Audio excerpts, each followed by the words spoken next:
Imagine a world leader who sells off the entire government fleet of Mercedes-Benz cars because they are too expensive to maintain, and instead forces every high-ranking official to drive the cheapest car available in the country. Imagine a president who refuses to have his portrait hung in public buildings, famously saying, "There are 7 million Thomas Sankaras in this country, not just one." This wasn't some eccentric billionaire playing games. This was the reality of the poorest country in Africa, led by a man who for 4 brief years turned a nation on its head and became the most hated man by colonial powers and the most beloved by his people. But how does a young, charismatic military captain go from an unknown soldier to the leader of a radical revolution? And why did his dream have to end in such a brutal, bloody betrayal? To understand Thomas Sankara, you have to understand the land he was born into. It was called Upper Volta, a name given by French colonial masters who cared little for the history of the people living there.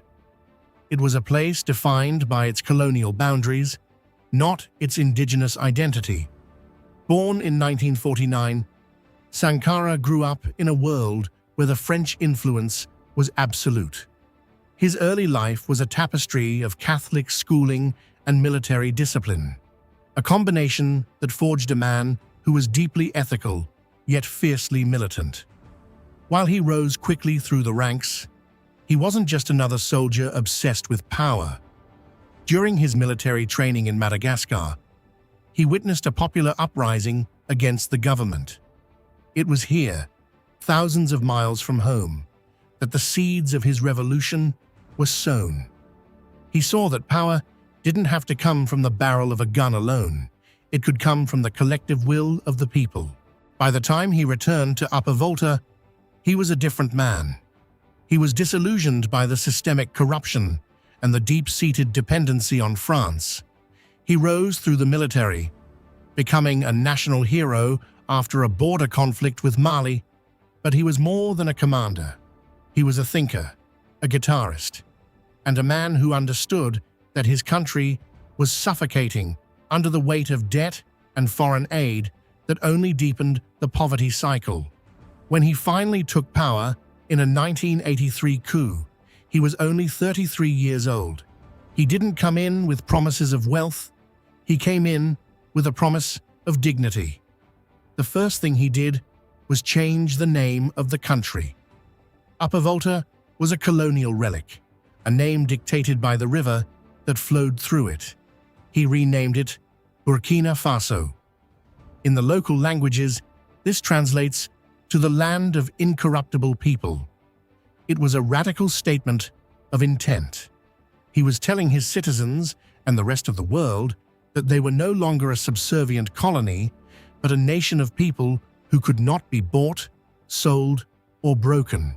His administration launched a whirlwind of reforms that felt like they belonged in a science fiction novel, rather than a landlocked country in the Sahel. He tackled corruption head-on. He forced officials to declare their assets, and he lived in a simple house with his wife and children, keeping his salary capped at a modest level. He famously traveled in small, fuel-efficient cars and even took commercial flights, insisting his ministers do the same. But it wasn't just about optics. He launched the Battle for Health, a campaign so ambitious it sounds impossible today. In just 1 week, his government vaccinated over 2 million children against meningitis, yellow fever, and measles. He launched the Battle for the Trees, an environmental project that saw millions of trees planted to combat the encroaching Sahara Desert. It was a race against time, a fight to secure the very soil the people walked on. Perhaps his most controversial and forward-thinking initiatives, however, were on women's rights. In a society deeply rooted in conservative patriarchal traditions, Sankara outlawed forced marriage, female genital mutilation, and polygamy. He appointed women to high-level government positions at a time when that was virtually unheard of in the region. He wasn't doing this to appease international donors. He was doing it because he truly believed that the revolution could not succeed without the participation of the women of Burkina Faso. He saw the struggle of women not as a side issue, but as the core issue of human liberation. Yet, as he built, he also destroyed. The entrenched elite, the traditional chiefs who benefited from the old system, and the neighboring countries that feared the revolutionary ideas might spread to their own borders. All of them grew increasingly restless. France, the former colonial power, viewed Sankara with deep suspicion. His anti-imperialist rhetoric, his refusal to pay unjust foreign debts, and his defiance of the global economic order made him a dangerous nuisance to Western interests. Internally, the revolution began to show cracks. While Sankara was a man of integrity, his rapid-fire changes were jarring for many. Some historians argue that he began to lose touch with the more moderate members of his own military. He jailed opposition leaders, suppressed some labor unions that stood in the way of his radical economic agenda, and relied heavily on the committees for the defense of the revolution. Local groups that, while aimed at mobilizing the public, were seen by others as tools for intimidation. It is in this complex gray area that historians still debate today. Was Sankara a true visionary hero, or did his absolute commitment to his ideals lead him to become a dictator in his own right? The tension reached a breaking point in 1987.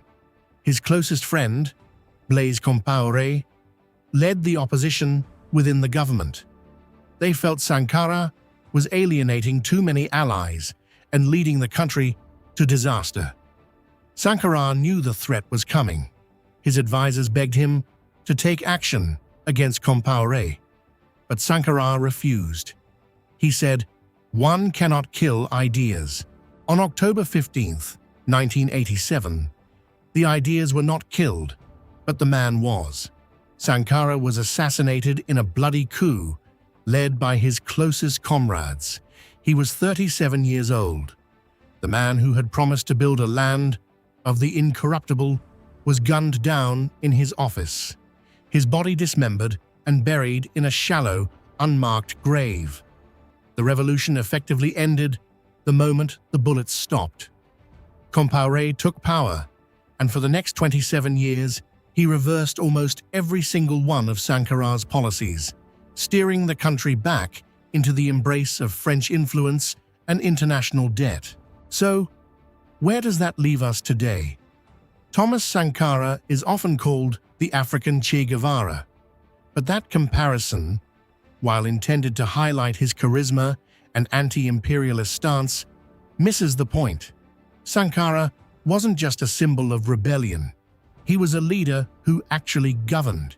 He showed that it was possible, at least for a while, to prioritize the poor over the powerful, to value human dignity over foreign aid, and to believe that a nation, no matter how small or poor, could stand on its own 2 feet.